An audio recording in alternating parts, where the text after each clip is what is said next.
Well, good evening. My name is Nairi Woods, and I'm Dean of the Blavatnik School of Government at Oxford University. It gives me particular pleasure to be moderating a debate on the question, Western liberal democracy would be wrong for China. In establishing a school of government, what's struck me is how much that question is being asked both outside in and inside out around the world. How many times in the United States and Europe I've been asked if it wouldn't be better to move to a model of authoritarian or benign dictatorship, and how many times in China and elsewhere I've been asked searching questions about democracy. So this is a truly timely debate. You will be casting your vote at the end of the debate. For those of you who are coming to this as their first Intelligence Squared debate, you tear your ticket in two, and you can cast your vote either for or against, depending on which of these fantastic panelists has persuaded you that their side of this argument is right. If you just want to sit on the fence, you can put your entire ticket on in the box, but I think that's unsporting. So I'd urge you all to boldly make your vote. I think it's also timely that we're having this debate the day after America's election. I think in the minds of many of us are questions about whether it's necessarily the case that the skills it takes to win an election are not the skills it takes to govern a country well. I think many of us are asking whether it's a good use of $500 million put in by companies to purchase, some would say, their preferences in government, and that likewise the non-democratic systems of the world have their counterpart in the injections of billions, perhaps less transparently, into control over their leadership. I think in both West and East, there's a real issue about what is the system which best protects minorities and the very poorest in society, where in one system they might have legal rights which aren't enforced, and in the other they don't have the legal rights in the first place. So these are the questions I'm very much hoping our debate will take us to tonight. So without further ado, I'm going to call on Zhang Weiwei as our first speaker. He's Senior Fellow at the Tsinghua Institute, author of The China Wave, The Rise of a Civilizational State. Zhang Weiwei will be known to many of you as the senior translator to Deng Xiaoping. But perhaps you don't realize that he spent the last 24 years, or he spent 24 years, I should say, living and working in Europe. And when I asked Zhang Weiwei why, what was it about Europe that he most liked, he said, it's the taste for everything old and the architecture. So Zhang Weiwei, we look forward to your argument for the motion that Western liberal democracy would be wrong for China.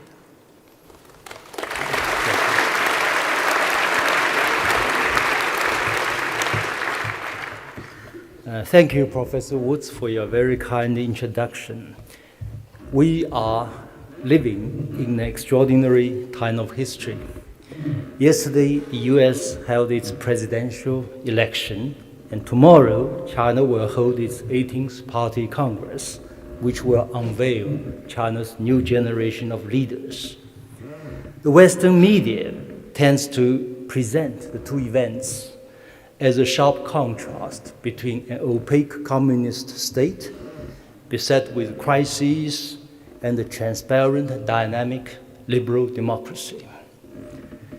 Behind this very superficial contrast is a widely held view that Western liberal democracy represents the ultimate best political system, or in Professor Fukuyama's words, the end of history. And therefore, China is viewed always as a kind of enlarged Belarus awaiting a color revolution in the transition towards liberal democracy. Short of that, China will be hopeless. But this school of thought is faced with a mind-boggling question.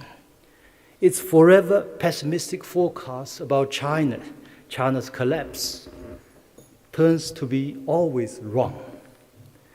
And after 3 decades misplaced predictions about China, it's time now to think outside the box, to consider seriously the theme of our debate today: Western liberal democracy would be wrong for China.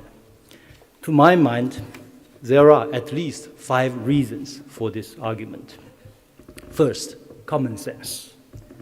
With a population larger than the combined populations of North America, Europe, Russia, Japan, and more, with no tradition of liberal democracy whatsoever, with a fresh memory of the devastating breakup of the Soviet Union, Russia was only 1/10 of China's size in terms of population, with long memory of upheavals throughout China's long and modern history. And China's fear of upheavals is based on common sense. Indeed, the country may well become ungovernable if it adopted Western political model.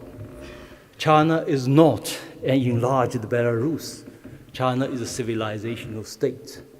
It's the size of roughly 100 average European states. It's a product of hundreds of states amalgamated into one over its long history. An inaccurate analogy would be something like the ancient Roman Empire, continuing to this day as unified modern state with a centralized government, modern economy, all its diverse traditions and cultures and huge population that all speak Latin. To be frank, this kind of state cannot afford one person, one vote, a multi-party system. Even the European Union of 27 cannot afford this kind of system. If they adopt this kind of model, it will either become a useless white elephant or end up in disintegration. Second, empirical evidence. China actually experimented liberal democracy after its 1911 Republic Revolution. But this experiment turned out to be a devastating catastrophe. The country immediately plunged into chaos and civil wars, with hundreds of political parties juggling for power, with warlords fighting each other, each supported by some foreign powers, with a shattered economy and millions of lives lost in the decades to come. This kind of lesson is so sharp and so fresh in the memory of the Chinese today. Virtually, Chinese often use the word 乱. They're afraid of 乱. What does the 乱 mean in Chinese? It means chaos. And third, performance. China has performed arguably better than most liberal democracies over the past 3 decades, especially in domains of great concern to most Chinese people. Of course, China has its share of problems. Some are very serious, but China's overall success is beyond a doubt. Over the past 3 decades, China has performed better than all the developing countries combined in terms of eradicating poverty. 70% of world's poverty were eradicated in China over the past 20 years. China has performed better than all the transition economies combined, because China's economy increased 18-fold in a matter of 3 decades, compared with, say, Eastern Europe, roughly 1-fold. China has also performed better than many developed countries. China has a large developed region, roughly 300 million people, the size of the United States, which today, in many ways, can compete with developed countries. And the first-tier cities like Shanghai in this developed region can and should be able to compete with London or New York. Fourth, the liberal democracy model itself is in deep trouble, as shown in crisis after crisis, from deeply indebted America to distressed Europe. Even with Obama's election victory today, I don't see any solution to America's protracted problems. Despite some of its known strengths, liberal democracy as an institution has been seriously eroded by such prevailing problems, such as short-termism, single-minded populism, the excessive influence of money, especially in the United States, $1, one vote, and the influence of special interests. Abraham Lincoln's idea of government of the people, by the people, for the people, is hardly achievable among liberal democracies. Otherwise, Joseph Stiglitz, Nobel Economics laureate, would not have complained. He said, American polity has become of the 1%, by the 1%, for the 1%. This is why even the advocate of the end of history, Professor Fukuyama, said not long ago in the Financial Times op-ed that United States democracy has little to teach China now. Fifth, and my last point, the China model, without much fanfare,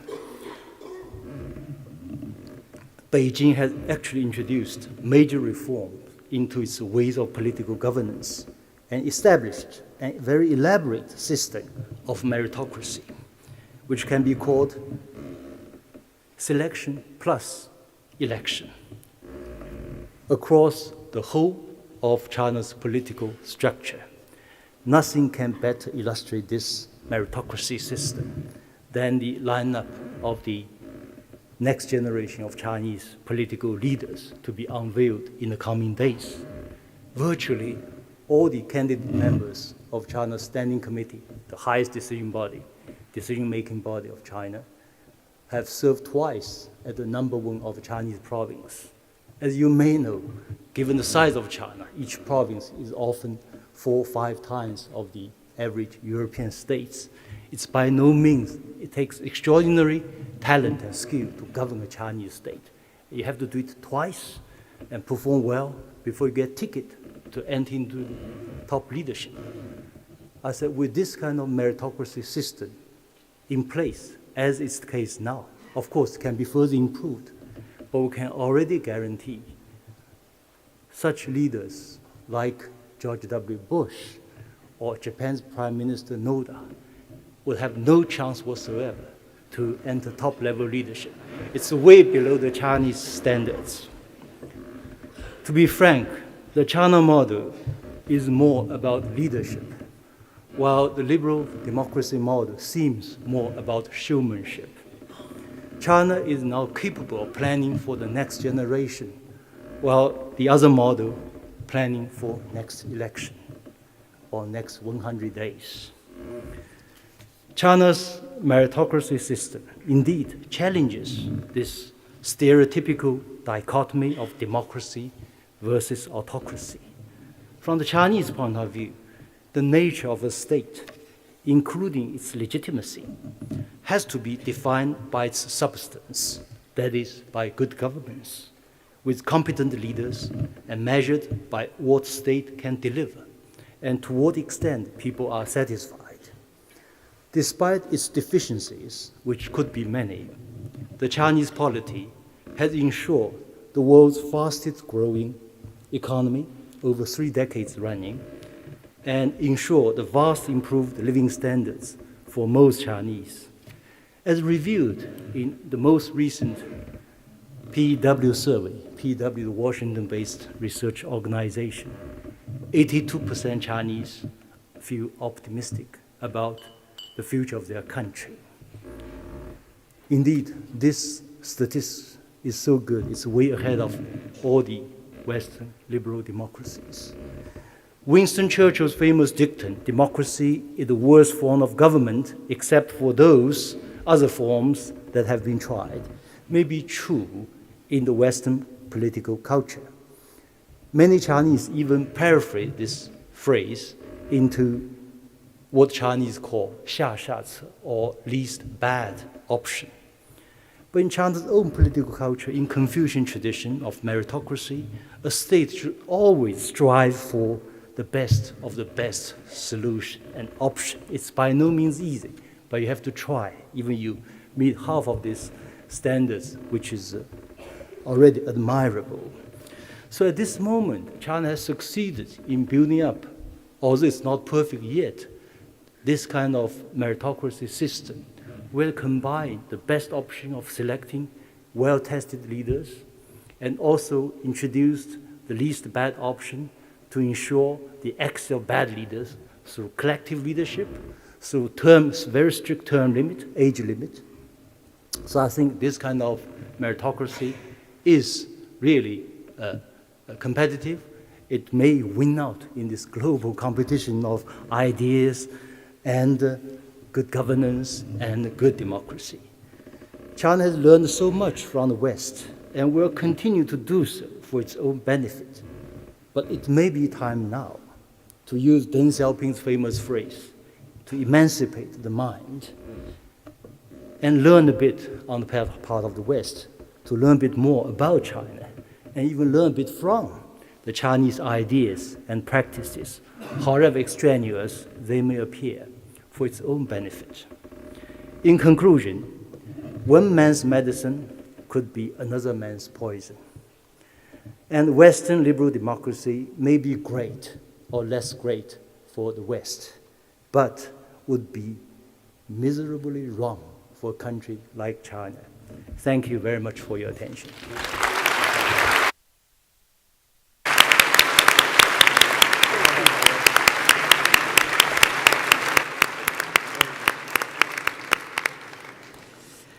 Our next speaker, speaking against the motion, is the former Chief Secretary of Hong Kong, the first woman and the first Chinese to hold this second highest governmental position in Hong Kong. Anson Chan is someone who learned her politics at home. She and her twin sister and 6 brothers contending, and with a remarkable woman as a mother who was widowed in her mid-30s and raised the 8 children, as well as carving herself out a career as a famous calligraphist and painter. We're lucky to have Anson Chan here today. Thank you, Anne. Thank you.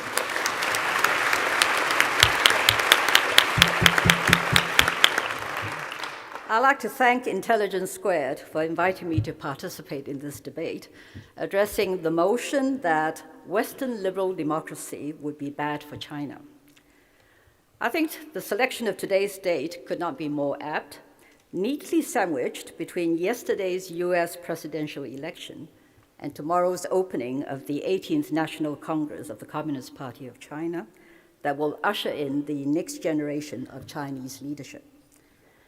The contrast between the nail-biting finish of one with the carefully choreographed outcome of the other could hardly be more stark. I'd like to begin by addressing the subtext to the motion, namely that the Chinese model of government has done more for the Chinese than the Western model of government ever could. This rather presupposes that within this room, we share a common understanding of what is meant by the Chinese model of government and the term Western liberal democracy.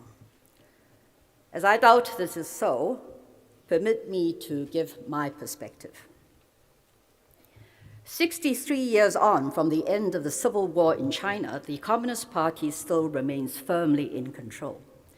However, the policies of the last 30 years, in particular the evolution of capitalism with Chinese characteristics, have moved light years away from the ideologies of the Mao era, which thrived on constant social and economic turmoil and led, amongst other things, to the disasters of the Great Leap Forward and the Cultural Revolution, during which millions died. The key characteristics of the current Chinese model of government would seem to me to be an ever-growing bureaucracy intent on preserving at all costs one-party rule, recognition that this can only be achieved if the population at large believes the economic benefits being reaped outweigh the fact that they have no say in the selection of those who govern them. An economy that is still largely command-led, structured around successive 5-year plans, supported by huge government investment in state-controlled enterprises and infrastructure. Vigorous suppression of dissent through strict censorship, and harassment persecution of any who dare to speak out against the system or its injustices, and subordination of the rights of the individual to the wider public interest as determined by the state. Set against this are what I see as the typical characteristics of a Western liberal democracy. Recognition of the essential role of political parties as channels for the expression of differing views within society, and a basis for orderly change of government from time to time.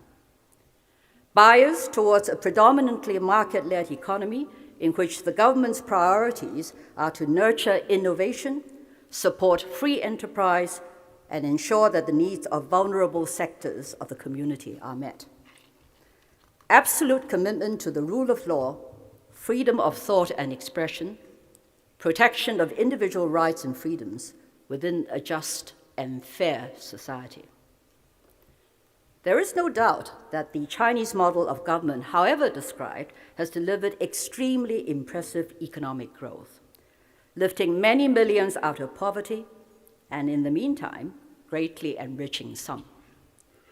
But the speed and scale of China's development is not exactly unprecedented in more democratic societies.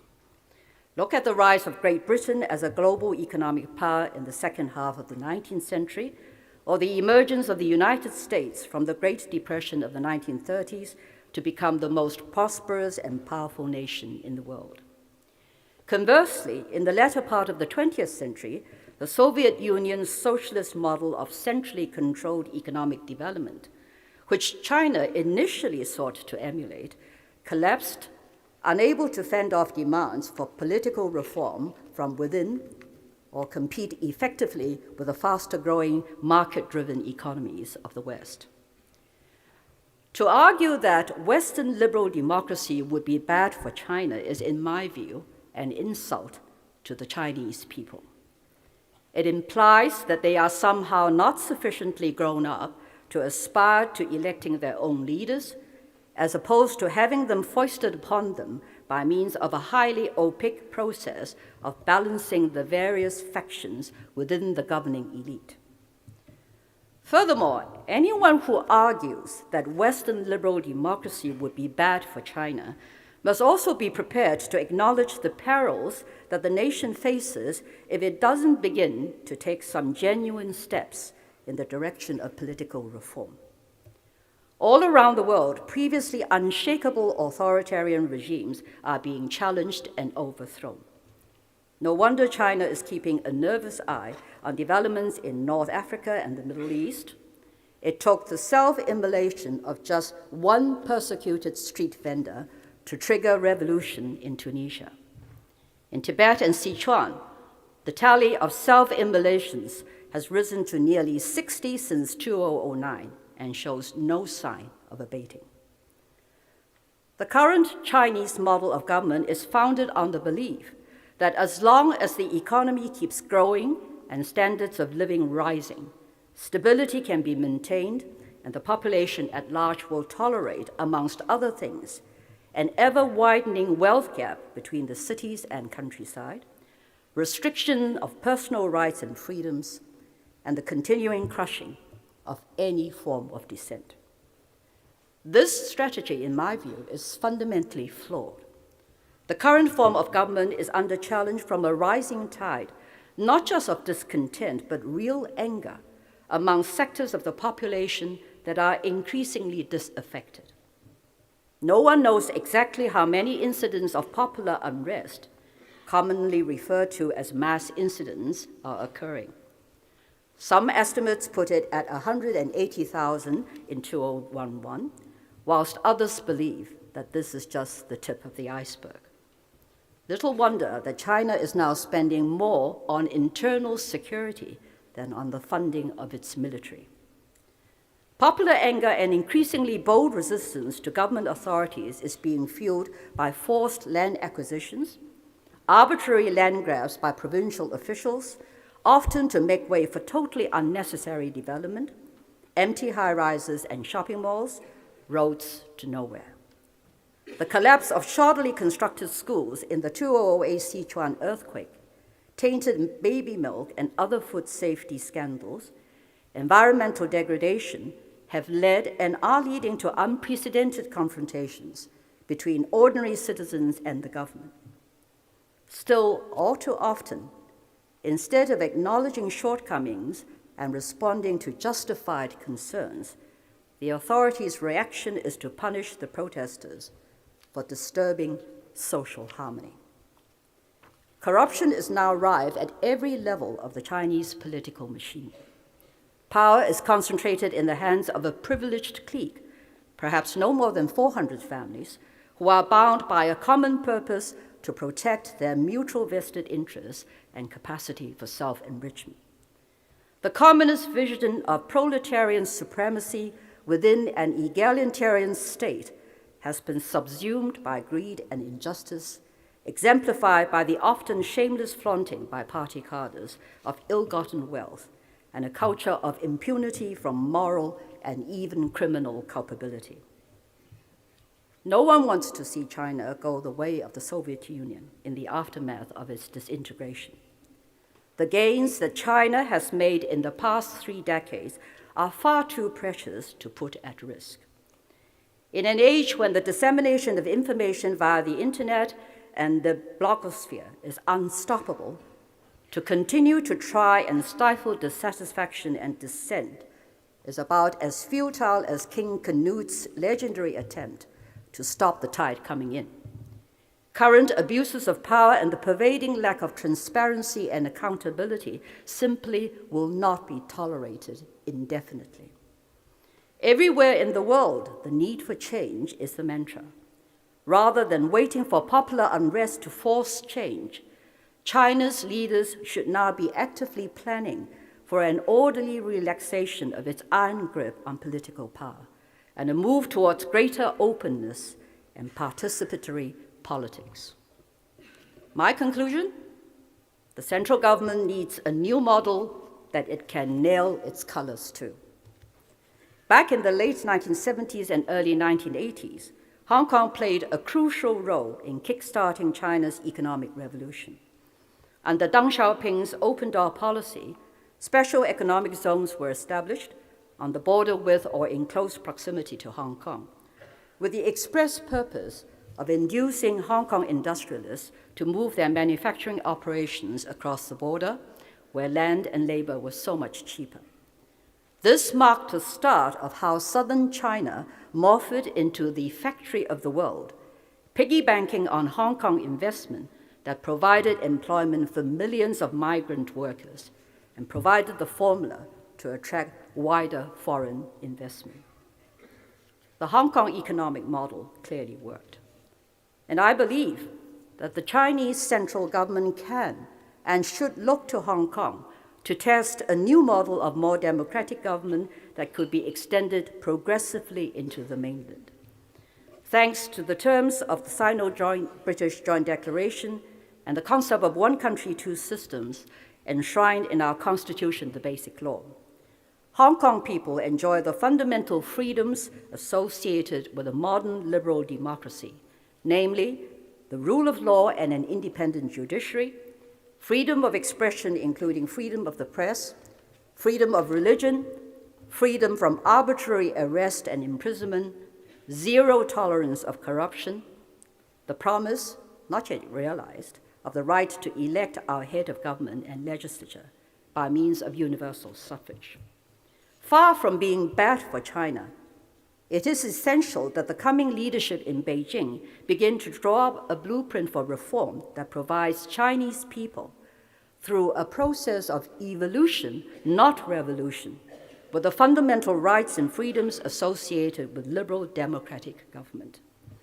There are plenty of studies to confirm the link between rising levels of economic well-being and the openness of the political system. A democratically based system of governance will not only sustain China's long-term economic growth, but will also enrich Chinese society and the world at large. And the perils of not doing so are becoming increasingly acute. So, ladies and gentlemen, I beg to oppose the motion before you this evening. Thank you.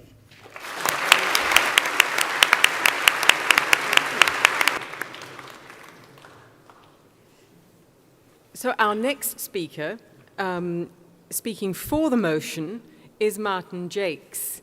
Martin is author of the book When China Rules the World, a senior research fellow at the LSE and a visiting professor at Tsinghua University in Beijing. He tells me his fascination with China began on a holiday in southern China in 1993, where, from the sounds of it, he fell in love with both a country and a woman at the same time. In about 30 seconds, he told me. Martin.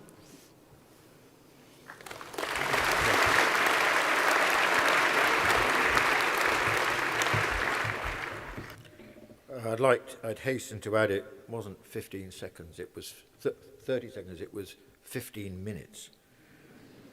And it didn't happen in China, it happened in Malaysia. And my wife-to-be was not Chinese, but of Indian descent, Indian Malaysian.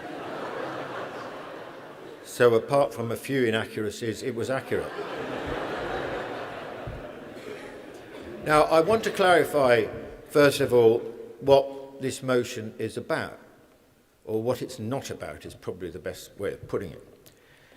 This is not a proposal that liberal Western-style democracy will always be inappropriate for China.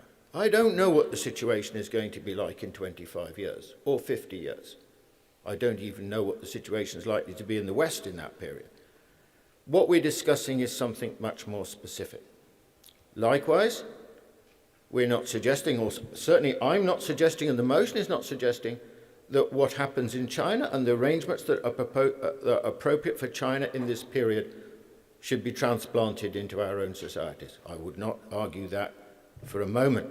In fact, on the contrary, I would say that the reason Western democracies have grown up in the West has been because of the history and the culture of our societies.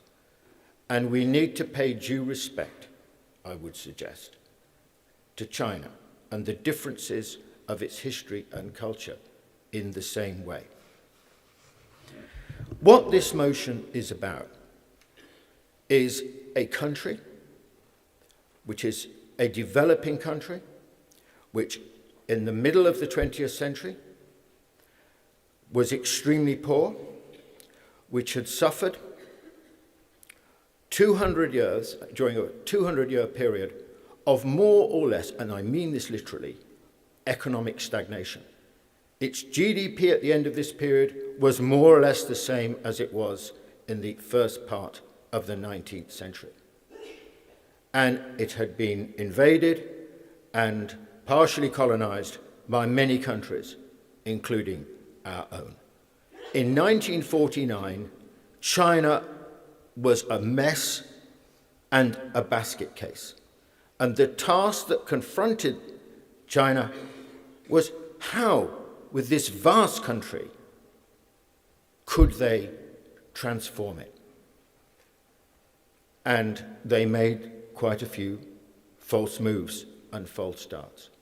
So when Deng Xiaoping came to power in 1978, he identified the two crucial tasks of China. The first was an overwhelming focus on the need for economic growth, and secondly, intimately tied to that, was the need for a huge reduction in poverty in a poverty-stricken country. At that time in 1978, the Chinese economy was 1/20 of the size of the American economy. And since that move from the end of the 70s in the direction of economic reform, we have seen the most remarkable economic transformation in human history. A population of 1.3 billion people, 1/5 of humanity, its economy growing at 10% a year, to the point where, today, the Chinese economy is half the size of the American economy. And there's a general view now that the Chinese economy will overtake the American economy in size around about 2018. This is truly remarkable. And I want to correct you, Anson, because it's just not true that the British experience or the American experience of industrialization in any way compares with the Chinese achievement. The British Industrial Revolution between 1780 and 1830, which was the key period, or you can push it to 1840, the growth rate was around about, on average, 1.5% a year. 1.5% a year. And that was a population of, 30 million at that time, probably more like 20 million at that time. Or take America. You mentioned America. Well, the period between the end of the Civil War, the mid-1860s, to 1914, the American growth rate never exceeded, on average, something like 3.5%. And that, of course, again, was a much smaller population. So that is why I suggest that this is the most remarkable economic transformation there has ever been. And it has been presided over by the Chinese government. And it has lifted, I mean, let's remember this as well. If you look at the reduction in global poverty over the last 30 years, China is responsible for the overwhelming bulk of that reduction in poverty. If you take China out of the equation, actually the global performance has been very disappointing. Now, I challenge the view that the Chinese government does not enjoy the support of overwhelming mass of Chinese people. I don't know, if you look at, for example, the Pew Global Attitude Surveys, the support for the Chinese government is extraordinarily impressive. If you look at Tony Sach's work from the Harvard Kennedy School in terms of the levels of satisfaction amongst the Chinese in terms of their government, the ratings are extremely high indeed. And is it so surprising? If your living standards are growing, as they have been now for a while, at roughly the same pace of economic growth, 10% a year, then, it's quite likely that your population is going to be rather pleased with government. And I challenge the idea also that, the political, of course, there are many things that are different from what we're used to, which we would certainly object to. But the idea that the sort of political atmosphere, the political environment is frozen is a mistake. I mean, the idea that you said dissent is crushed. Excuse me, I mean, there are about 150,000 mass incidents every year in China in which people, which mainly consists of farmers objecting to what they regard to be the illicit seizure of their land by local government, flogging it off to property developers. And these actions are, they're reported in lots of places, and they take place, and it's not true that they're all suppressed. And sometimes when there is suppression, like in Wuhan, actually, the authorities are forced to retreat. Or take the wave of strikes in Guangdong province and along the eastern coast in Shanghai in 2010 and 2011. Tens and tens of thousands of people on strike. And they were not suppressed. They were allowed to happen. And the result? Huge wage increases. The minimum wage in Beijing was increased during that period by 30%, Shanghai roughly similar, and so on. Huge lift in living standard. So it's not good enough, to be frank, to paint China as this sort of autocracy with a central government which suppresses everything. There has been a huge shift in the personal freedoms of the average Chinese since the death of Mao. You've only got to go to Shanghai or to Guangzhou or to Chengdu and you can see it on the streets. And it's not true that everything is censored. Actually, the censorship in China is much lighter than it used to be, much lighter. And the access to information, sure, there are controls on the internet, but quite frankly, if you want to, you can get around them. So this is a society which is throbbing, actually, and it's vibrating with debate, contrary to the picture that Anson has presented, which is a very common picture presented Western audiences. I wanted to just say something else. You see, my concentration in what I want to say is really about China as a developing country. Now, let's take a comparative example, India. In 1950, which has got, in many ways, a most impressive democracy, in 1950, the Chinese economy and the Indian economy were more or less the same size. Today, the Chinese economy is 4 times the size of the Indian economy. Why? Because the economic strategy pursued by the Chinese has been far more successful than the strategy which has been employed by India. And India has a great problem. It's got a most impressive democracy, which is what we celebrate, and an extremely corrupt and inefficient state, which cannot deliver. In other words, in that sense, it's opposite to China. And the poverty reduction in China has been far, anyone who goes to China, goes to India can see this, has been far more successful than anything that has been achieved in India. Now, I think also we need a bit of humility about this. China is a huge, as Weiwei pointed out, a huge country on a scale that is unimaginable to us in the West. So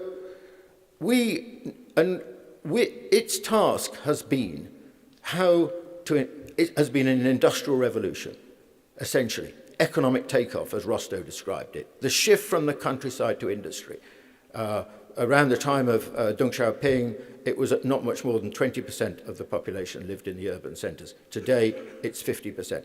Now, what was the situation politically, in the West, in Europe, in the United States, when we were having our industrial revolutions? How many Western countries were democracies at the time of their industrial revolutions? Shall I tell you how many? 0. 0. In Britain, in 1850, finally, 1/5 of men had the right to vote. That was after the conclusion of the Industrial Revolution. And it was not until the 1880s that most men had the vote, but not women. Or take America. It was not until 1860 that most white men gained the vote, but not blacks really until the 1960s, and women in 1920. And if you look at Europe, exactly the same pattern. Their industrial revolutions were accomplished essentially in France, in Germany, in Italy, and so on, before they had democracy. So when we say they should be like us, well, actually, we should speak with more modesty, because we weren't like what we want them to be during this particular historical phase. I would like to conclude by just saying this. First of all, I would ask my country to be more modest and more humble in the face of China's extraordinary achievement, and not think our task is to say, why the hell can't you be like us? But on the contrary, I think what we need with the rise of China is a much more humble attitude, which recognizes and respects their achievement, and also is willing to learn from them. And what we're going to face, I think, now, is not just feeling that democracy is important, but also we need to learn from the Chinese about state competence. This is not a subject that's been discussed in the West, but it will be discussed in the West. And here we have much to learn from the Chinese. Thank you very much.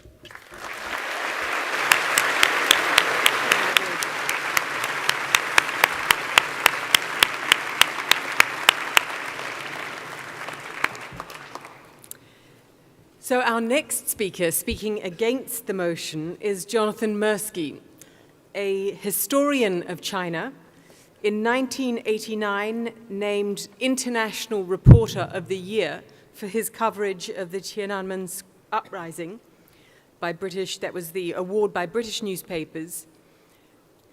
Jonathan's interest in China, he's explained to me, goes right back from his parents, who lived in Beijing in the 1930s, working in the Peking University medical colleges. Jonathan, it's a pleasure to have you at the debate.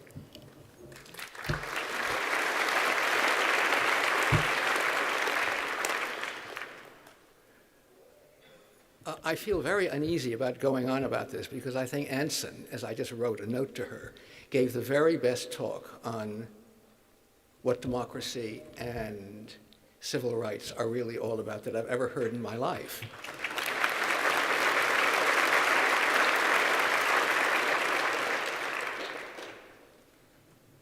I think my friend Roger Garside may be here. Would you put your hand up? Are you here, Roger?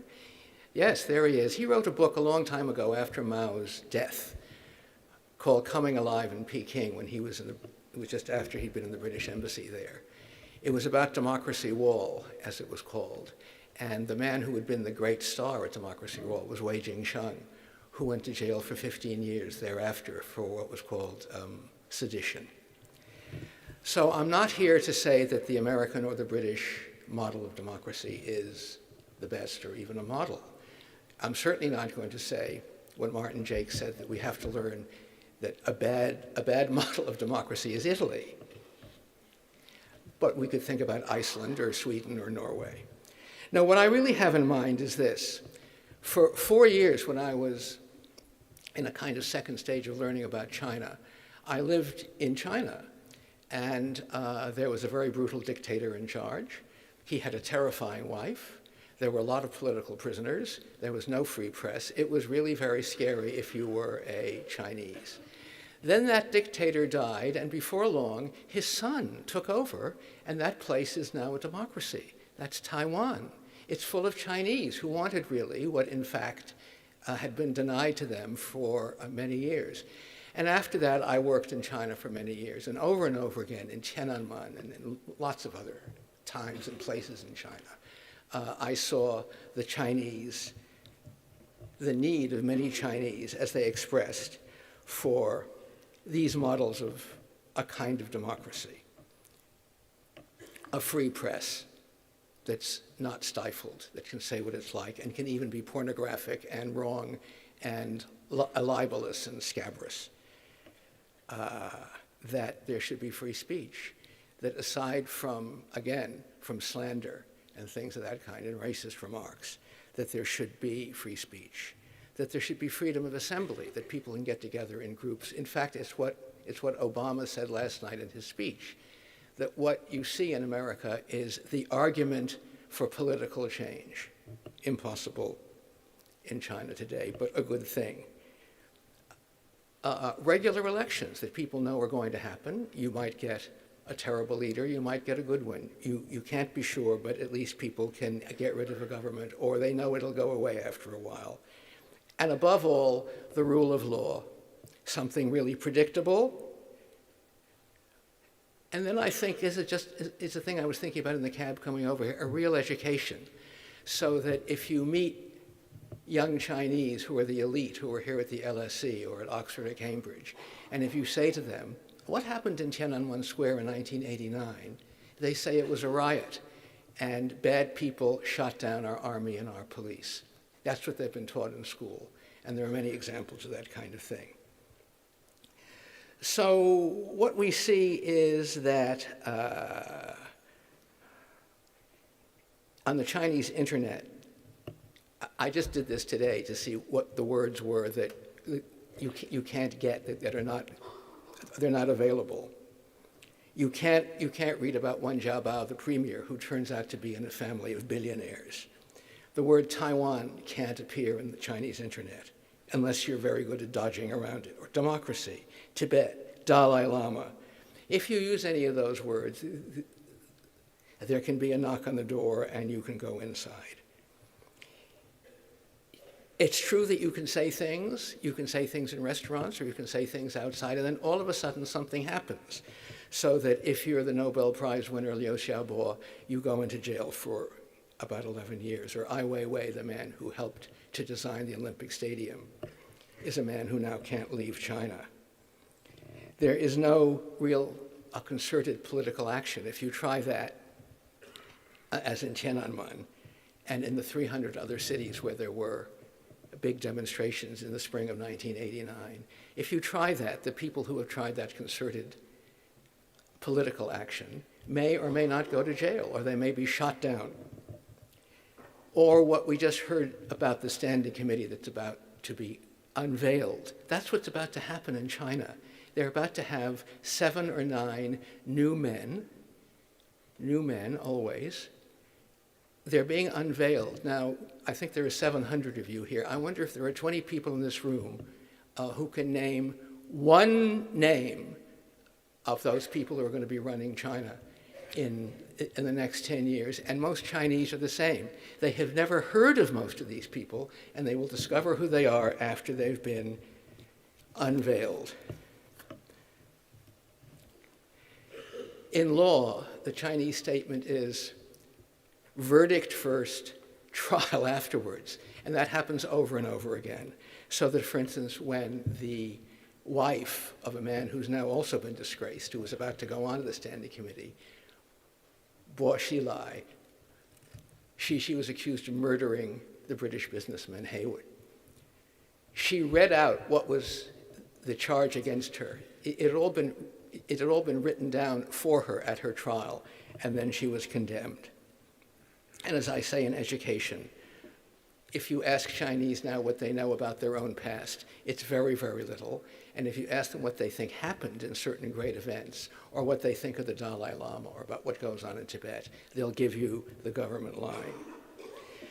So these are the things that I think are the big problems, that free speech, some kind of community action, a free press, all of these things wouldn't change these things, but they would start to make it possible to think about changing them.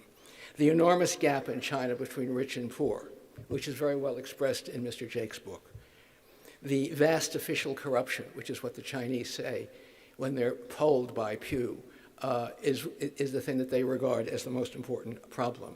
The one-child system, which may be now about to be changed, which has led to a very unbalanced society in which there are far too many old people, and young people are going to have to support huge families and very, very old. I think we'll talk some more about this in the question and answer session. So what I'm not saying is that we have the model here, or that we in the West have solved these problems. But these problems about corruption, about the violence of the state, about the fact that Mao Zedong's portrait still hangs over Tiananmen Square. Can you imagine that happening in Germany with Hitler, or in Cambodia with Pol Pot? I mean, it's really revolting, isn't it? So I think that we can discuss all this in the question and answer period. I look forward to that. I'd like to say one more thing. If I were a Chinese and I said any of the things that I've just said here to you tonight, and I said these things in China, I'd go straight to jail tomorrow, and I'd be in jail for years and years and years. It's a great thing, isn't it, that we can say these things here, or that my Chinese colleagues can say what they want to say here. They can say it and nothing will happen to them. If I tried saying these things and I were a Chinese in China today, tomorrow I'd be behind bars. So think about that and think how you would like it if you were a Chinese. Thanks.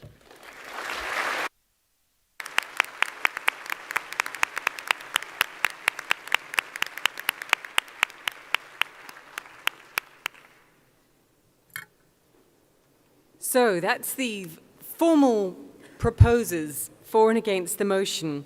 Let me now announce to you what your views were as you walked into the hall before the debate began. Those of you voting for the motion, that's to say those of you believing that Western liberal democracy would be wrong for China, 228. Those against the motion, 202. And those in the don't know category, which we hope will be 0 at the end of the debate, 196. So there's 196 minds out there to shape, panelists. You've now got a chance to answer some of their questions. So let me open it up to you. Questions, comments. If they're comments, they're going to have to be very brief. Yes, over just right in front of you, a gentleman's holding his hand up. Yep. Hi.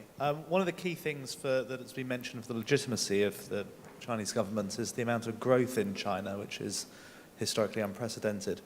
Why is China growing so fast? I'd love to understand that a bit better. Great. And next, if you can come up to the middle here, the lady with her hand up.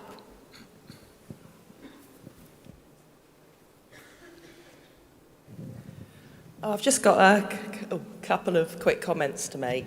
Firstly, whilst the economic growth has been unprecedented in China over the last 30 years, it seems it's becoming increasingly untenable with the civil riots that have been taking place. They've increased tenfold in the last 10 years, from what I understand, to over about 150,000 per year. Surely that's a sign of growing civil unrest. And secondly, I just wanted to make a point to say that the function of the state is to serve the people. But if the people can't create consensus or participate with decisions of the state, then surely the state isn't serving the country's true interests. Thank you. Up here to the gentleman in the front. During the Great Leap Forward initiated by Mao Zedong in 1958, it's estimated that 38 million people died of starvation. And it seems to me that an authoritarian regime such as China is fundamentally ill-equipped to prevent a repetition of such a catastrophe. Thank you. I'm going to take one more question and then come to the panellists. Just back there, the gentleman with his hand up.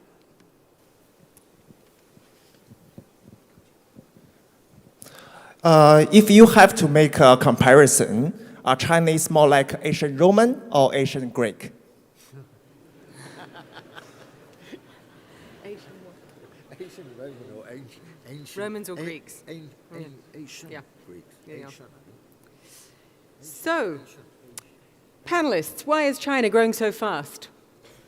I think the growth has been largely led by exports and by investment, much of it increasingly state-directed investment. And I should point out that the sort of double-digit growth that has been sustained in the past few decades, I doubt very much whether they can be sustained in the longer run, because there is a cost, there is a price to be paid for this type of growth, and you need also to look at the quality of growth. What the strong growth has resulted in is that the leadership has not been particularly successful, as they themselves wanted to move away from export and investment to consumer spending and stimulating domestic demand. They have not succeeded in this. The fixed income investment in 2011 was equivalent to 50% of GDP. Now, that is not a particularly efficient use of resources. And the growth has resulted in overcapacity, particularly in infrastructure and in property. It has, as I pointed out, led to growing income disparity, to very serious environmental degradation. And these are the costs that future generations of Chinese will have to pay. Martin? Well, that wasn't the question, was it? I thought the question was, why has China been growing so quickly? Yes. And I think that's a very apposite question. And it's not so simple to give you the answer. I mean, I think there must be a whole cluster of reasons for it. There's not just one or two. First of all, I think that there was clearly enormous pent-up possibility in China. I mean, China historically, until the beginning of, till the mid-19th century and the Opium Wars and so on, China had been a remarkably successful economy. I mean, in 1800, it had an average living standards on a par with Northwest Europe, and before that, it had living standards much higher, and it was a much more developed economy. So clearly, within the Chinese historical experience was a great potential and possibility. Secondly, I think that what they began to do was to learn. to learn not just from the West, but to learn from, and not just Hong Kong either, but to learn from East Asia.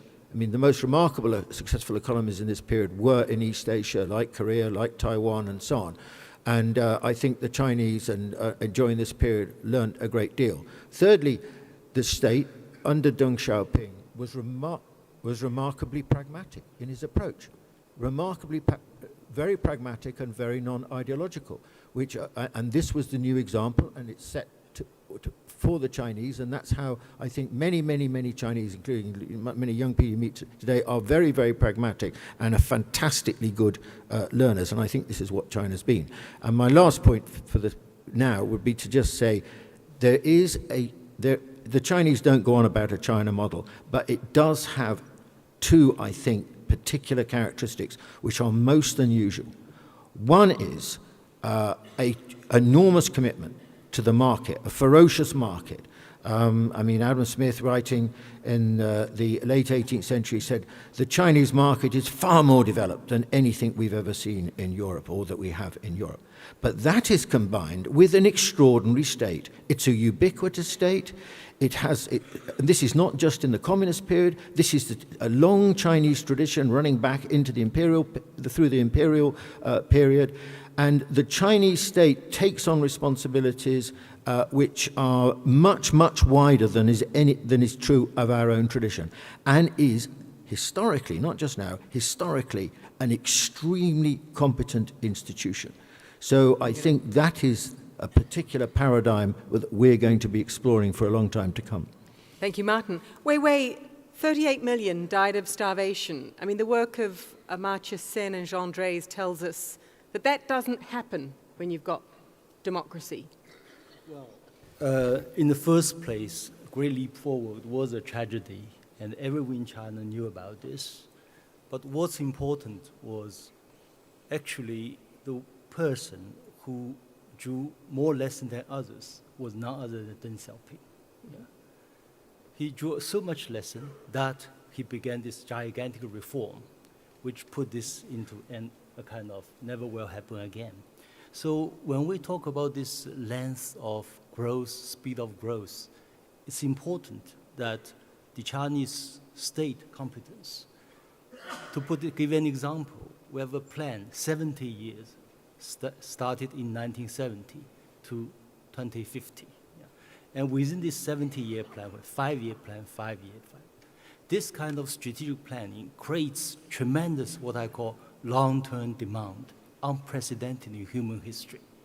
So in China, if you look at the growth of people's wealth, it's a revolution. Yeah. With all respect to Madame Chen, I was in Hong Kong first time 3 decades ago, full of admiration.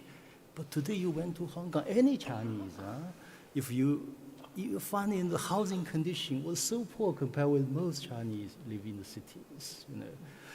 Just an example to show that. And this issue concerning, oh, sorry, I should be closer. And also, by the way, concerning this famine, it's also happened during the British colonialism. You have a potato famine in Ireland. You have a Bangalore famine in British India. 1/10 of the population died. So each country perhaps has some ugly part of its history. We have to be honest with that.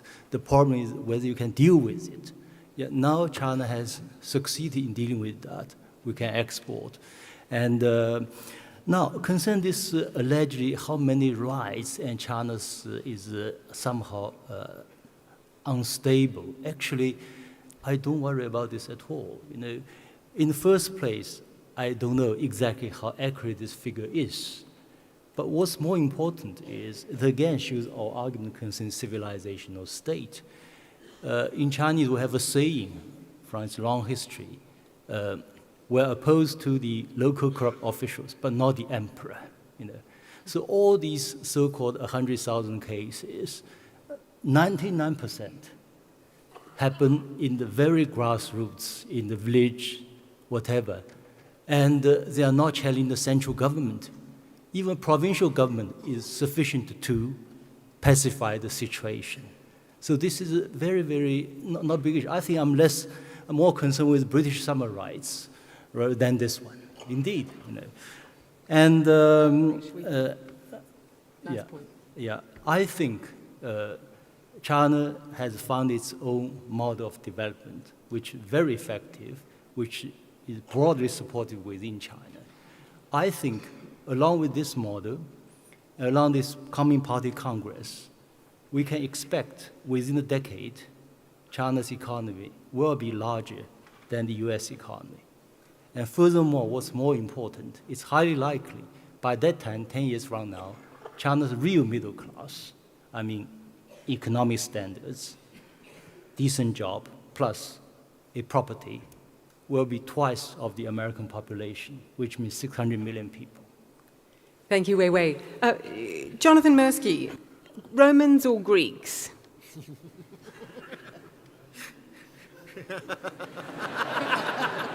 Sorry, am I on the right hole?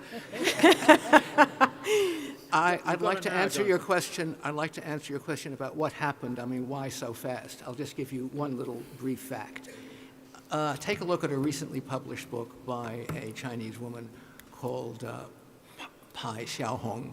It's called Shelf of Sand. She estimates that 45% of China's GDP is the work of displaced peasants who are working in China's cities with no rights at all, no medical treatment, no education. So these are hardly the recognized citizens of China. So do if you'd like to check that out, do. As for, here's another possibility. If the peasants of China were so advanced, as in some sense they were in the 18th and 19th century, what did Deng Xiaoping do? He got out of their way. He didn't do anything, he just let them produce. And that's what Zhao Ziyang, a man who was in the end was put under house arrest by Deng, he pointed out that in the province where he was the party secretary, that the peasants were taking their land back and that their production was going way up. So the Chinese, who are no more or less hardworking than anyone else, have simply, when they've been given the chance, have produced a lot. And the rightless Chinese, those people from the farms who first went down to the failing factories in the south and now work in the cities with no rights, are the people who have produced a lot of the GDP. Thank you. And I'm going to I think that's enough. I didn't understand what you meant about Greece and Rome, by the way. We'll come back to that. More questions. So if you can come over to this side now. We've been biased to this side. Up to the front, sorry. I'm interested, Martin Jakes, you said that perhaps at some point in the near or distant future, China might be ripe for democracy. What changes would have to happen and what really would represent the tipping element for that? Great, and if you can pass to the man behind you with the orange sweater.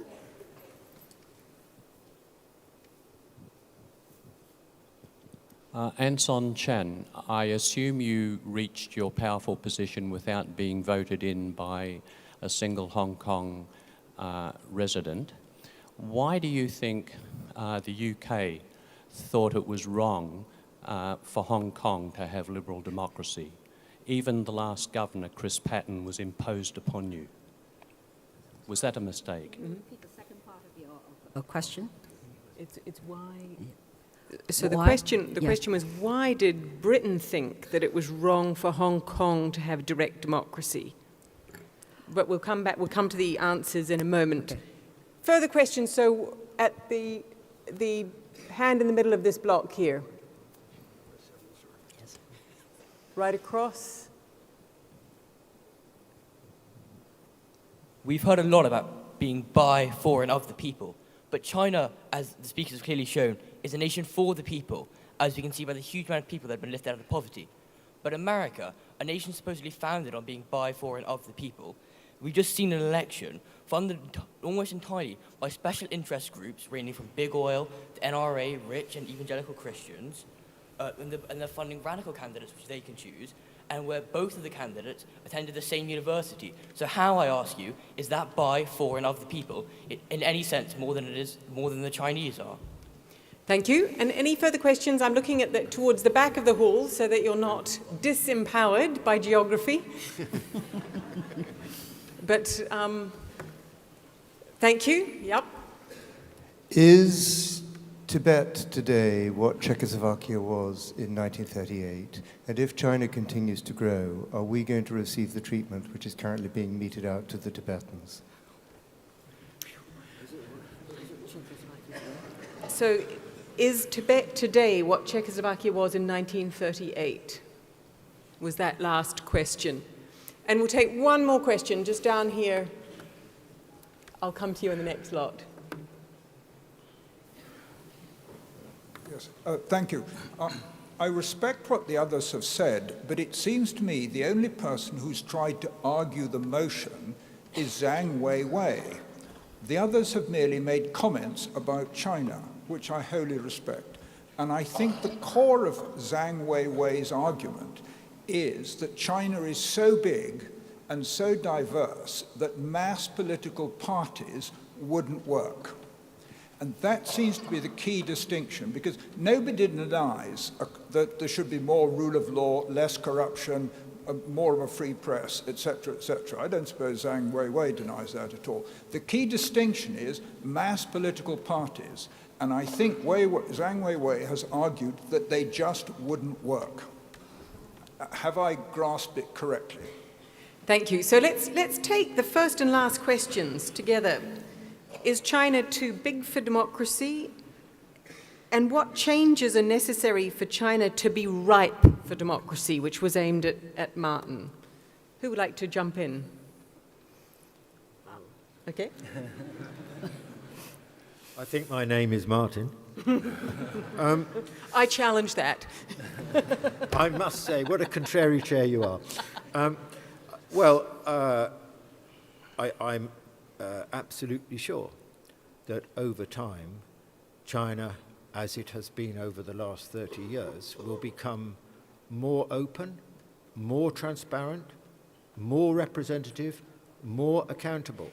And as the population, was for so long obviously focused on basically survival and then, trying to get a better living standards in a situation of poverty, as its living standards greatly improve and lifestyle improves, they're faced with a range of choices, and that will influence the whole culture and the politics of China. The question is, this is the question, what will it look like? Will that take the form of what we call Western-style democracy, or will it take some other form? And I really don't know the answer to... No, but the question that was put to you was, what are the changes necessary for China to be ripe for democracy, whatever kind of democracy that is? What should we look... Excuse me, that's exactly what I've just been talking about. So what will those changes be? They are about rising living standards and the transformation of people's lives and conditions and possibilities and choices and opportunities. So I do subscribe to the view that as China becomes more prosperous, then pressures for greater democratization will greatly increase. Now, you asked another question, which is what will it be like? What will a Chinese democracy be like? And I think that factors like what Weiwei's been talking about, which is the sheer size of China and the diversity of China, play here, because actually no sub-global system, which in a way is what China is, has been a democracy. The European Union isn't a democracy. So size is a serious factor, not necessarily a compelling factor, but it is a serious factor in relationship to it. Now, the other point I want to make is this. There's no tradition in China of popular sovereignty. There never has been. Likewise, by the way, there's not really a serious tradition of popular sovereignty in Japan. Japan, in my view, has a bolt-on Western-style democracy, but actually what really happens is state sovereignty, which is accepted in Japan and China. It's a Confucian tradition. And so Japan is really run by its state bureaucracy. although it appears to be like a Western-style democracy. And I think it's quite possible that, what will happen in China will be that there will be all sorts of new forms of expression and popular expression and so on. But because Chinese history, because of the way Chinese see it, state sovereignty will still, in large measure, lie at the heart of whatever China becomes. I just want to say one other thing. Great question on Hong Kong. And the fascinating paradox is that it'll be in 2017, it looks as if the chief executive will be elected by the Hong Kong population, which is something that the British did not achieve in 150 years. Yes, absolutely. So, Anson Chan, would you like to respond? Yes, first I'd like to ask Martin a question. If and when China is ready for democracy, does he also envisage the disintegration of the one-party system rule? And if so, when? Well, I don't know when. It is a possibility. I mean, nothing is forever, nothing is eternal. So, but with respect, that is not the motion before us. The motion actually says Western liberal democracy would be bad for China. It doesn't put a time frame. Well, nobody is advocating a quantum leap at the moment. What we're saying, what I'm saying at least, is that there should be an evolutionary process to democracy as there was in Hong Kong. And you mentioned that in the year 2017, Hong Kong will have universal suffrage. I think that remains very much to be seen. I doubt very much whether there will be genuine one man, one vote, but I would be delighted to be proven wrong. Can I answer that question? Yeah. I think it depends on what you mean by democracy. I don't think democracy centers just on one man, one vote. I'm willing to concede that at this stage, maybe one man, one vote is a little too early. But there are the other aspects of democracy which I believe to be important for all nations and for all human beings. And that is human dignity, some basic rights and freedoms, the right to participate in the governance, to improve the quality of governance, to have some say in issues that affect their everyday life, to have the rule of law, not the rule of man, not ruled by law, and to have an independent judiciary that is not subject to the dictates of the one-party system rule. Now, I agree with Martin that in the 30 years since open door policy, there has been phenomenal economic growth, there has been a degree of personal freedom and social mobility. But the sad fact is that in recent years, market economy reforms have stalled, and the government has backtracked on legal reforms. All judicial organs in China are now subject to the dictates of the one-party system rule. Do we seriously think that the population, that the 1.3 billion people in mainland China are content to accept this? You say that there are mass support for the one-party system rule. Why is it then that we get people from mainland coming to Hong Kong to participate in demonstration, particularly against the blind dissident Li Wangyang, who was alleged to have committed suicide? Anson Chan, could you answer the question?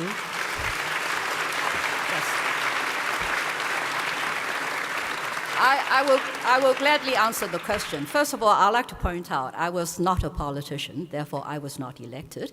I was a civil servant, and I was elected, I was appointed as a result of a series of competitive examinations. I like to think that the recruitment board recruited me because they saw some potential in me. I did not owe my appointment nor my subsequent promotion to political patronage. And after I retired, I was democratically elected. I did participate in a by-election to the Legislative Council, and I won.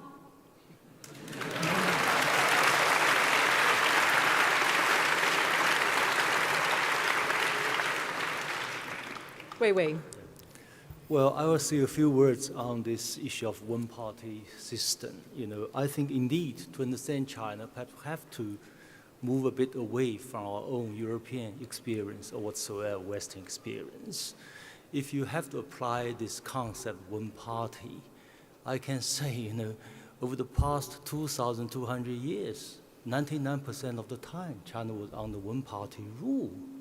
Yeah. Except we had tried Republican and, revolution, and then the country degenerated into chaos and civil wars. And of this 2,200 years, China was indeed way ahead of Europe for 1,700 years. We missed the Industrial Revolution, and then we became backward. But over the past 3 decades, China indeed catching up very fast. So the Chinese one party, this party has nothing to do with the Conservative Party, Labor Party. It's a continuation of the old tradition in China, what we call the unified state, Confucian state. At the center of the Chinese state is always a unified political entity based on meritocracy. Officials were selected for thousands of years, passing competitive exams. And further from that, Wait, could I pick up the question that two of the audience put to you, so your argument was, as they understood it, was that China is too big for democracy, and your debating partner's argument is that China is not yet ripe for democracy. What's your view? Is it that it's too big and not ripe, or that it's... Well, answer both. First, it's simply too big, too diverse. Actually, to practice Western-style democracy, it's suicidal for China. The country will break up overnight. Yeah, we had experience, they will not try this again. To be honest, you ask 10 Chinese, 9 will tell you it's unbelievable, unimaginable. China will have so-called modern parties. Every 4 years you change the central government. It's 1.3, 1.4 billion people. It's no joke. You have to go through a gradual process. Actually, I'm not thinking China is really moving towards Western-style democracy. That's not the right word. We're very confident we can compete with West in political system. I'm writing an article which hopefully will appear in New York Times in the coming days called the Meritocracy versus Democracy, China May Win. Yeah, this meritocracy is wonderful. We had this for thousands of years.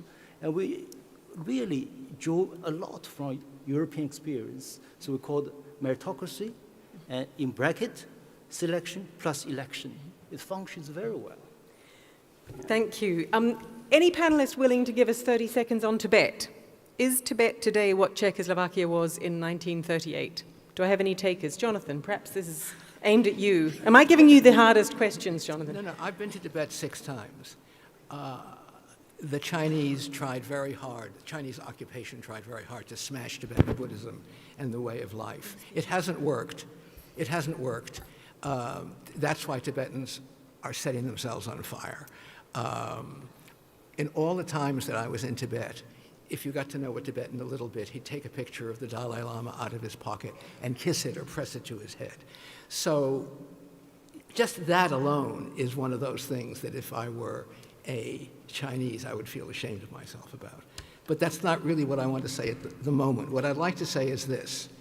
It's enough to make anybody weep to think that it has now been forgotten that in 1989 in Tiananmen, there were hundreds of thousands of people in Tiananmen and in 300 other Chinese cities. And what were they saying? Da Dao Deng Xiaoping, down with Deng Xiaoping, smash Deng Xiaoping, Li Peng, the premier, Xia Tai, get off. And they were shouting out for democracy. Smashed by tanks, hundreds of people were killed. Lots of people are still in jail from Tiananmen. The word is taboo on the internet. It can't be mentioned. It's deadly, and young Chinese have now bought into that because they don't know any better. The second thing is about Pew, the pollsters. In their most recent poll, what they've said is that 70% of well-educated urban Chinese admire the American system of democracy. And what did Tony Sach, who's been invoked here also at Harvard, say in his most recent thing? I just read it today. The paternalism of the Maoist state retains a strong influence in China today. The infantilization of society is still being managed. The leadership continues to act as if it is the parent and the Chinese people are the child. Now that's what Tony Sach, who was invoked today, really thinks about what's going on in China. But it really makes me weep to think that all those Chinese who over the years desperately wanted democracy, and by that I mean freedom of speech, press, assembly, all those things which has sent Liu Xiaobo to jail for 11 years, that that's all been wiped out. It's not that they don't want it. It's not that they're too big. Of course they want it, those who know about it. Of course they want it in the same way that anybody in this room would like to have that with all of the defects here, the defects in America, which I left because of the Vietnamese War. Despite that, the fact is that people can jump up and down, they can coalesce, they can form parties, they can write in the newspapers. Chinese cannot do that. The society would not fall apart if that happened. What would happen is that the party, which is hardly mentioned here tonight, which is called the state, the party might be hauled down. That would be a very good thing for China. Thank you. Now we're moving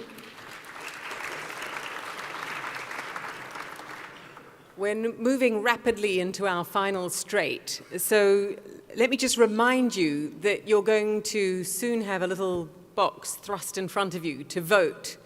And you are all going to vote. So you're going to take your ticket, you're going to rip it in half, and you're either going to vote for the motion or against the motion based on how much you've been persuaded by the arguments that have been put to you tonight. To assist you in that process, I'm going to ask each panelist for their 2-minute takeaway, the 2-minute thought that they want you to leave this hall having resonating in your ears. And we're going to go in reverse order to their opening speeches. So, Jonathan. Oh, I feel I've had my say. I donate my 2 minutes to Anson. Wow. She gets 4 minutes. Martin. My parting thought for you is only adjacent to what we've been discussing, but because I think what we've been discussing raises a much wider question, which is we don't really understand China, and we as Westerners try and understand China through a Western prism, and we expect our agenda with regard to China to be the agenda which the Chinese should follow, and we get very frustrated and impatient when that doesn't happen. And it's not going to happen because actually we need to understand China in its own terms. We need to understand and respect the history and culture of what is an entirely different phenomenon to anything that is encompassed by the Western experience. China, I would argue, for example, is, although it has called itself a nation state as a result of weakness around about 1900, is not primarily a nation state. It is a civilization state. And it's a civilization state which works in an entirely different way. The notion of identity of the Chinese is not a function of nation, as it is with Westerners. It's a function, in the first instance, overwhelmingly, of their relationship to civilization. So their sense of awareness, their sense of identity is fundamentally different. Why do the Chinese have such a different attitude towards Westerners to the state? The reason is because the structure of the relationship between state and society in China is profoundly different as a consequence of the fact that the Chinese feel the function of the state above all is its relationship to maintaining the unity and the well-being of Chinese civilization. So therefore the Chinese view of the state is not like ours. We view it with a certain amount of suspicion and certainly a lot of restraint. The Chinese don't see it like that. For the Chinese, the state is the family writ large. And therefore they see the state rather like the head of the family. Now this is so different from the Western tradition. And this is our great challenge, I think, over the 21st century, because China is going to become the largest economy in the world. It's going to become hugely the most influential.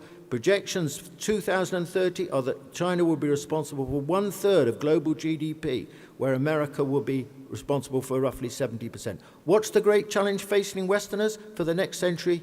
The task is to understand and make sense of China, because the world will become less and less Western and more China-centric. Thank you, Martin.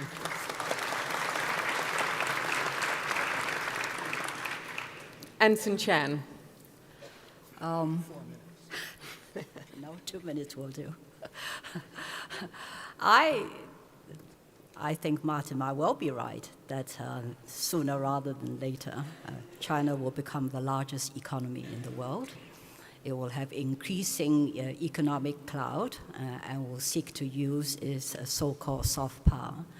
So against that background, all the more important that what happens within China, how its people are treated, how those in power govern, because they do have an impact on Hong Kong, on the rest of the world. At this stage of China's development, when we talk about democracy, as I said earlier in reply to a question, we're not saying you should move straight to multi-party system rule. We're not saying there should be one man, one vote. But we are saying that the people, Chinese people are no different from all human beings on this planet. They want human dignity, they want participation in government, they want fair, just society in which the growing economic wealth of the nation as a whole is equally shared in the same way as they are expected to share in the pain when there is an economic downturn. It is anybody's guess whether the phenomenal near average 10% growth achieved in the past 3 decades are going to be sustained. I rather think not. The point is that China is at a stage of development where to sustain economic growth, to achieve real social harmony, there has got to be reforms on the political side. Leaders often tout the importance of maintaining harmony. But harmony cannot be subject to the dictates of the ruling party. Harmony only comes when every individual, the masses, feel that they are fairly treated. At the moment, we see actually 2 classes of people. Look at the way that migrant workers who do not have hukou are treated. They don't have access to education, to a lot of other social welfare services. You have a growing income disparity, at least in the early days of the communist takeover. Those in the rural population did see a significant improvement in their standard. But in recent years, the income disparity between those in the urban areas and those in the countryside are not narrowing, they are widening. We have massive overcapacity. I think we have a looming difficulty over non-performing loans because there has been vast credit expansion, particularly following the Wall Street collapse in 2008.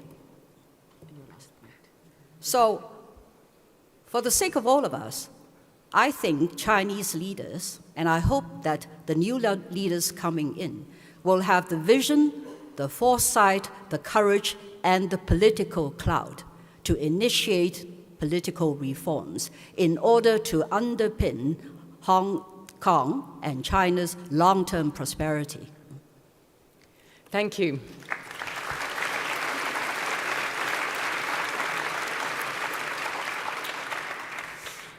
Zhang Weiwei, you get the last word. You get 2 minutes, not 4, which is what Anson Chan had, thanks to the generosity of her fellow panelist.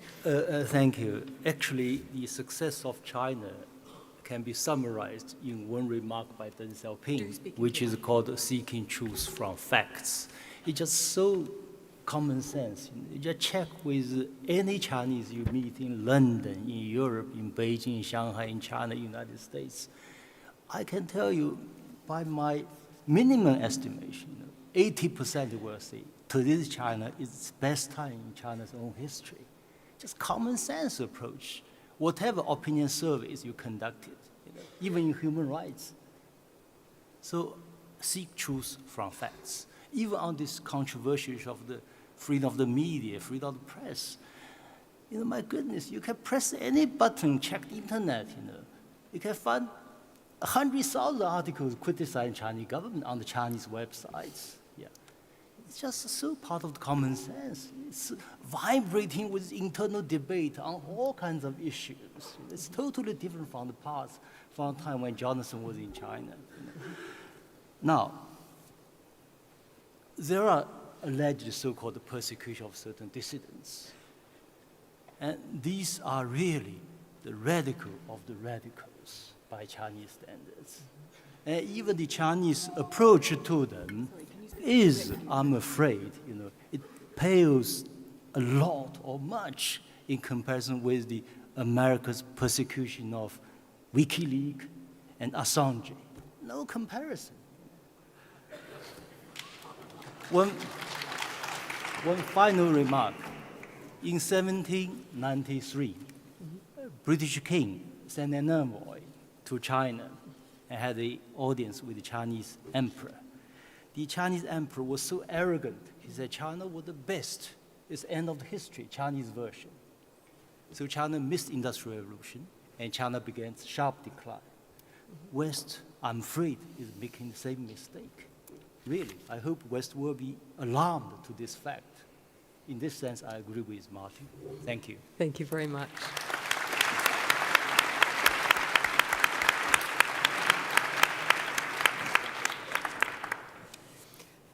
The votes are being counted, but while they are being counted, we have time for a couple more comments. Now, I'm aware that we didn't get any from this corner or up the back there, so is there anyone dying to make a comment? Yes, there, right in front of you. I'll get close to it. I always get quite nervous when everyone says that China's going to carry on growing, because that's exactly the kind of reasoning that people had behind the whole subprime mortgage crash. China's doing very well politically when they're growing at 10%, but at some point they're going to have to combat recession, or at least slow growth. I feel that if you don't, when people hit recession, and that's when people feel they need an outlet for their anger, you're saying that 80% of people support the government. What happens when only 20% of the people support the government when they have a recession? How is the one-party government going to deal with that? That's my worry about China. Thank you. We're not going to have time for answers, but this lady here had one last comment.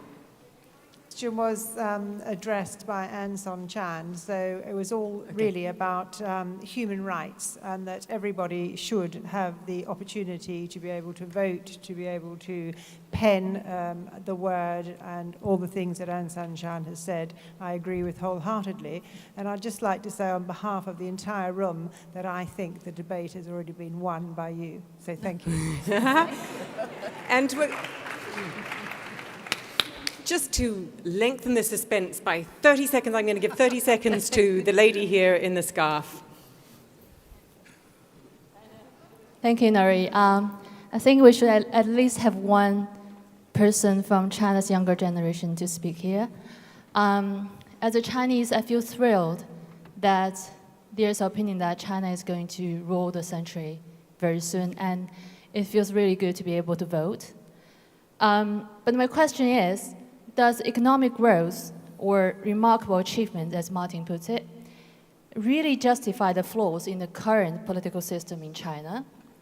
And is the current political system really enables every citizen, or at least the majority of the population in China, to share the fruit of economic development? Thank you. Thank you very much.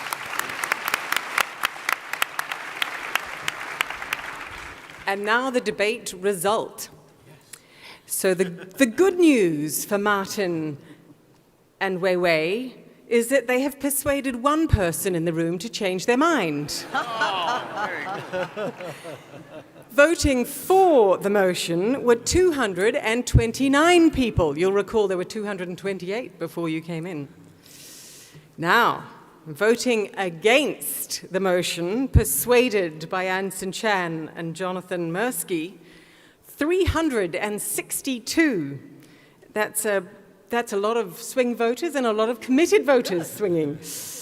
And the result I, as chair, am most thrilled about is that only 24 people decided that they didn't know. So a But we huge know who thank you you. are. We know who you are. We know where you live, and we're going to come and get you later. You undecided.